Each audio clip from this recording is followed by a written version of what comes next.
Ah,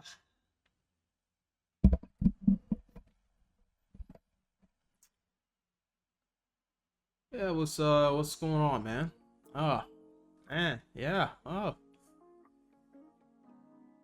As I've previously stated before in multiple other videos, my week was going good until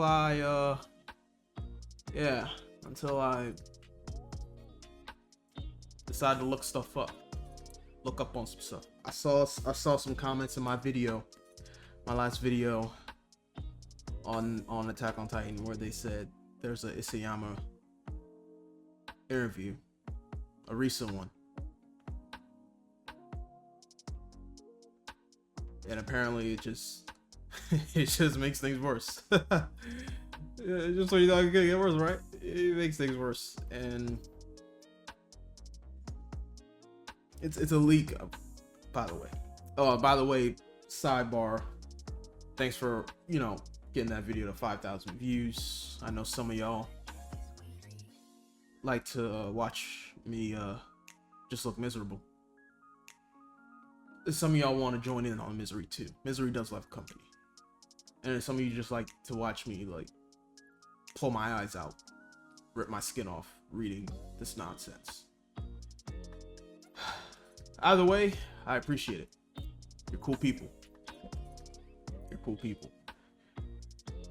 So Zekin again, who was proven to be right about the original leaks, he leaked out the interview that Isayama had, and there's a Reddit thread about it. I don't want to read this, but at this point, we're just at the point of no return now. Where fuck it, just fuck it. Let's just read it. Let's see what's it about. Ah boy, yeah. Oh, let's just get this over with, man. So I can be happy again. All right, let's start it. All right, here's the leak. Ah, Jesus Christ. Jesus Christ. Okay, so it's Japanese to Chinese to English, I'm guessing. Yeah. Eren Mikasa armor represents wisdom, courage, and strength, not in order. Mikasa is the strength because Yams thought it'd be interesting distributing a Roman the role of Red in Super Sentai, superhero team.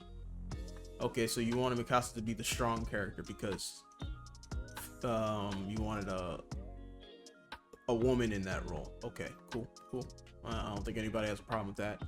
Plot about Eren Mikasa Armin had been planned all along, but Eren's "No, I don't want that" segment came to Yams when he was drawing the panels. Yams loves whiny Eren, so when he was drawing "No, I don't want that," he thought to himself, Eren is back. Wait, what? So this entire time it was a romance? But even though you said it wasn't in the, I remember definitely he said in an interview that there was no romance. They didn't have a romantic type of relationship. Am I tripping about that? I'm pretty sure he said they did not have a romantic relationship. I don't feel like looking it up, bro. I'm just like, why even bother? He's just gonna retcon it. So I'm guessing he just retcon shit. And then the part about him saying, "No, I don't want that," he thought to himself, Eren is back because he's whiny? Nigga. Nigga. Regarding the depths of characters, Yams thinks that from the perspective of an author, he can always show these deceased characters in panels again through memory scenes. So he doesn't feel like, oh, these characters are dead. If one is to draw panels of the past and future, main characters are either all dead or haven't been born, so it's up to your own interpretation whether these characters are dead or not. After reading chapter 50, Eren Mikasa scarf scene. Editors thought Eren and Mikasa were gonna kiss. Oh, I think he's talking about when whoa, damn, what was it? when Dinah Fritz was gonna kill him. Yeah, I think that's what he's talking about. But Yams felt shy drawing that, and he wasn't certain with his ability to draw their dynamics after a kiss. Looking back, Yams hoped he was more brave in drawing a kiss, because Mikasa probably wanted a. This is the same dude that drew people who had half their bodies eaten. It's the same dude that drew people getting eaten by titans ripped. It's the same dude that drew Dinah Fritz for killing Aaron's mom, breaking her like a Kit Kat bar before killing her.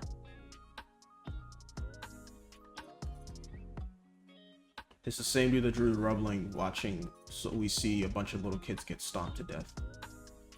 This is the same dude, and he felt shy drawing two of his main characters kissing.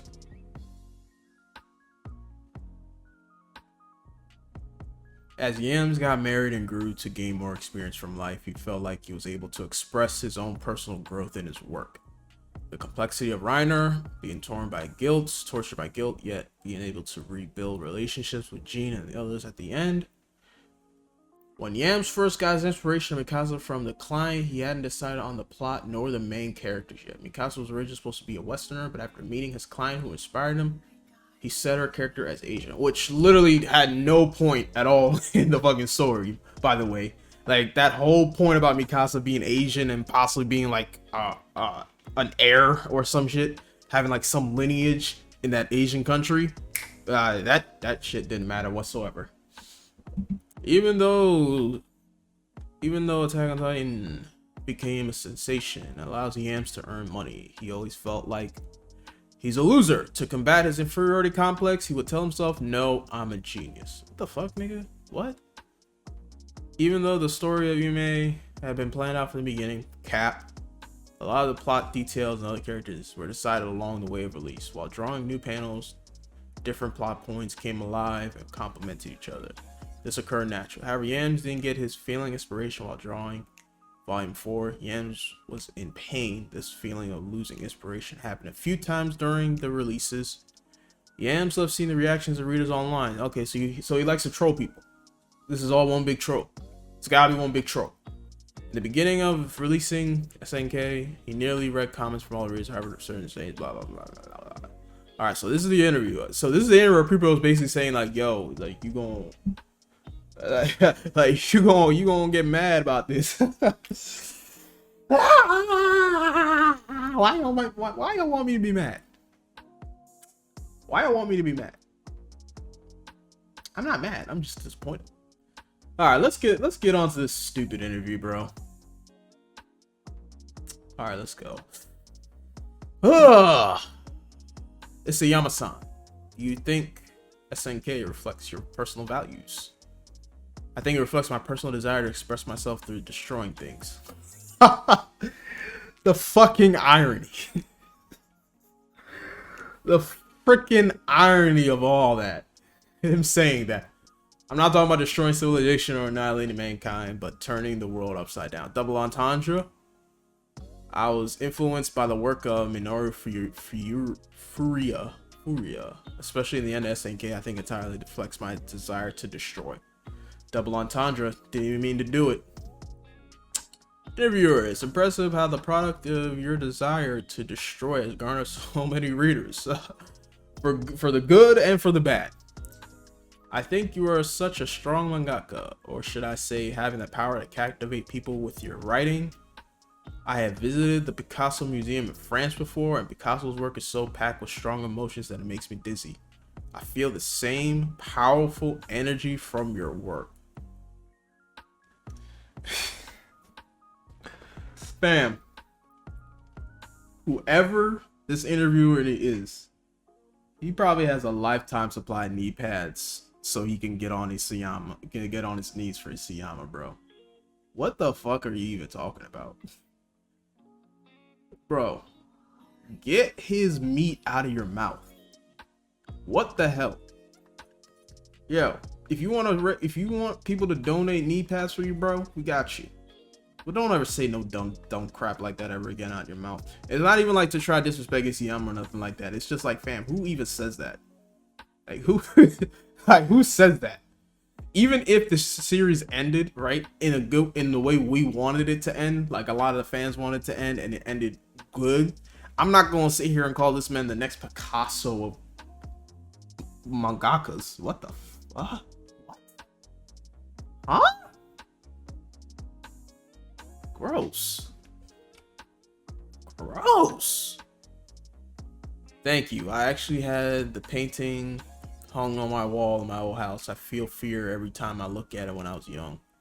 Every time I pass by the painting on my way up the stairs, I thought to myself, so scary. Nigga, I never realized how weird Isayama was.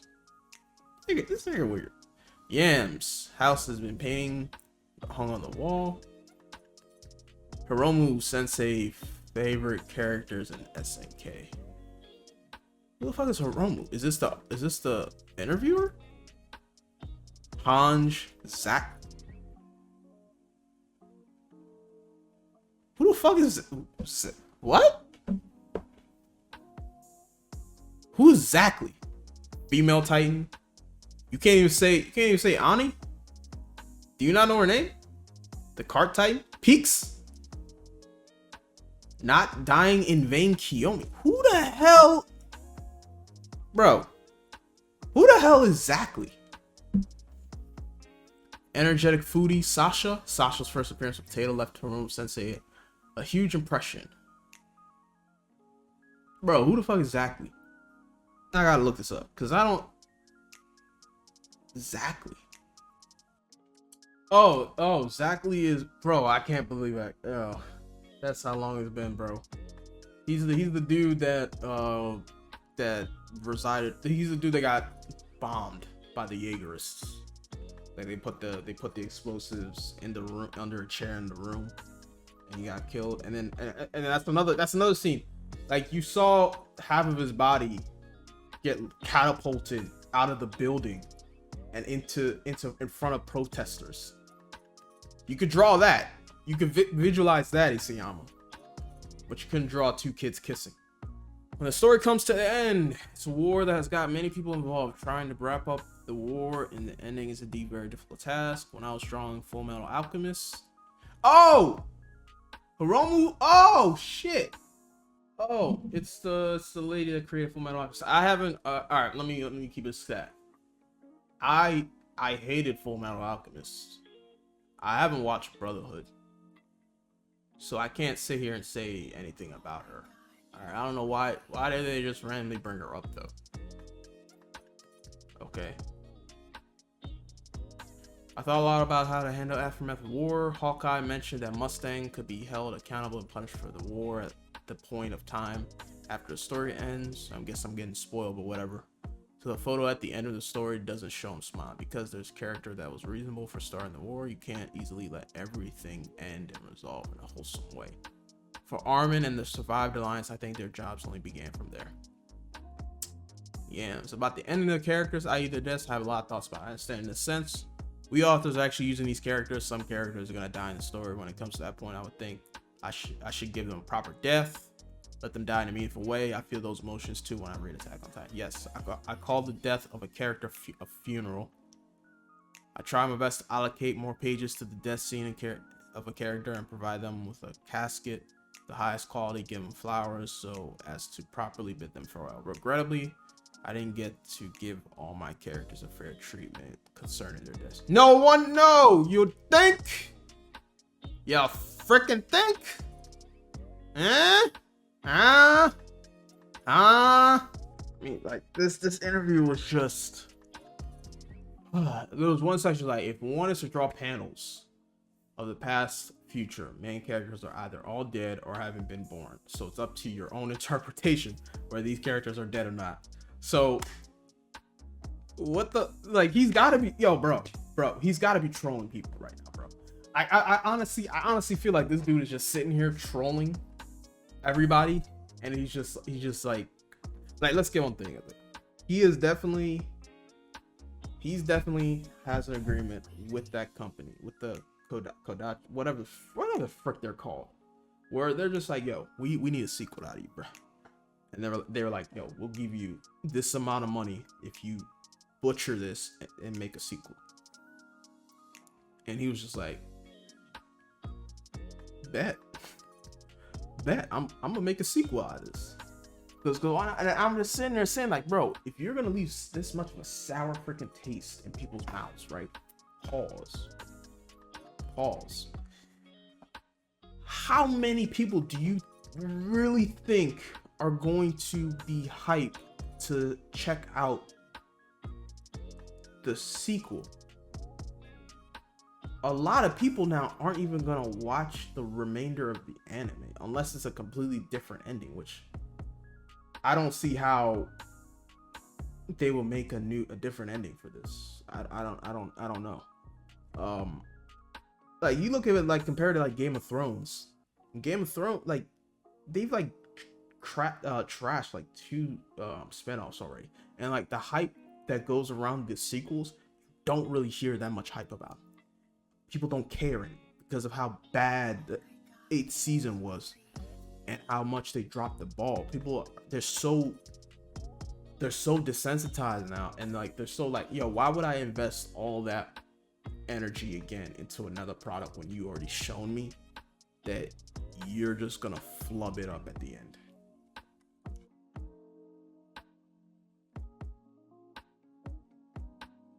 And like the whole the thing with the whole like that, this is why I think it's cap what he's saying about Eren and Mikasa's romance.